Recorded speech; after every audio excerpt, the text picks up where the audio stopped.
When we were out in your garage earlier chatting and talking, you'd mentioned that Angus Bulio had sent you just some snippets, and you said the guys used to send things back and forth as a way of communicating. And can you tell me a little bit about that?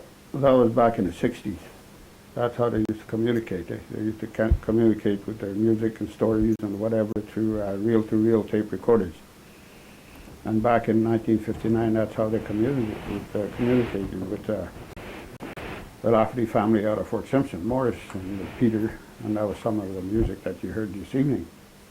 Because their two younger sisters were in residential school in Inuvik, and they'd play music at home and talk and whatever, and then they'd forward the tape over to Inuvik, and then they'd play it over there, and we'd put some music on that back and forth. And I believe they did the same thing with Fort Resolution, because they both lived in Resolution at one time or another, Peter and Morris, and they worked for the Power Corp. And they did the same thing, and tonight we heard 3 or 4 tunes of theirs from 1961 recording that Angus still had around. I think that's excellent to get that on record. One of the things that we wanted to know a little bit more, your professional recordings. Can you tell us when you started actually going into a more formal studio? It was in about the mid-80s, and that's when I put out that one fiddle tape. It's called Muskeg Fiddling.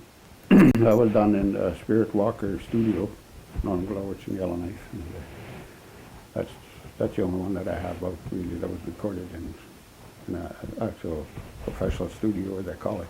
What was running through your mind when you decided to do that? Oh, I thought it would be nice to have it on record anyway, so we tried it, and it seems to be okay. How was your response from the community to the Muskeg Fiddling album? Well, I had a lot of requests for those tapes, and quite a few are distributed throughout the north. I still do, in fact.